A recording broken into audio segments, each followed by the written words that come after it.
EPF pension വർധനയുൾപ്പെടെ BMSന്റെ ആവശ്യങ്ങൾ അംഗീകരിക്കുമെന്ന് കേന്ദ്ര സർക്കാരിന്റെ ഉറപ്പ്. മിനിമം പെൻഷൻ 1000-ൽ നിന്ന് 5000 ആക്കാനാണ് BMSന്റെ ആവശ്യം. EPF പെൻഷൻ വർധനയുൾപ്പെടെ BMSന്റെ ആവശ്യങ്ങൾ അംഗീകരിക്കുമെന്ന് കേന്ദ്ര സർക്കാർ ഉറപ്പ് നൽകിയിരിക്കുകയാണ്. ഇപ്പോൾ മിനിമം പെൻഷൻ 1000 എന്നതിൽ നിന്ന് 5000 ആക്കി വർദ്ധിപ്പിക്കണമെന്നാണ് BMSന്റെ ആവശ്യം.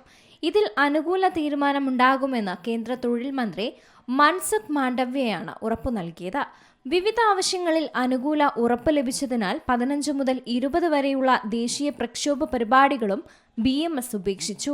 EPF പെൻഷൻ 5000-ആയി വർദ്ധിപ്പിക്കുക, ESI, EPF പരിധി ഉയർത്തുക, ബോണസ് കൂട്ടി പരിധി ഉയർത്തുക തുടങ്ങിയ ആവശ്യങ്ങൾ ഉന്നയിച്ചായിരുന്നു BMS പ്രക്ഷോഭം പ്രഖ്യാപിച്ചത്.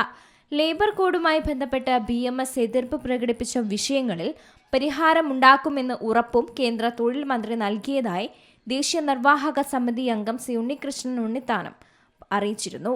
അതേസമയം EPF-ൽ അംഗങ്ങളാകുന്നതിനുള്ള ശമ്പള പരിധി 15,000 രൂപയിൽ നിന്ന് 25,000 രൂപയായി ഉയർത്തിയേക്കും.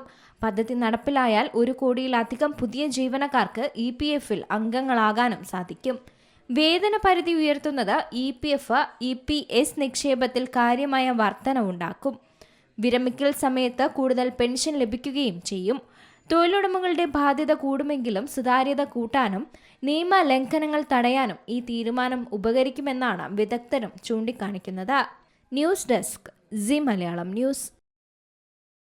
ഏറ്റവും പുതിയ വാർത്തകളും വിശേഷങ്ങളും വിരൽ തുമ്പിലറിയാൻ സി മലയാളം ന്യൂസ് എല്ലാ ഡിജിറ്റൽ പ്ലാറ്റ്ഫോമുകളിലും ലഭ്യം.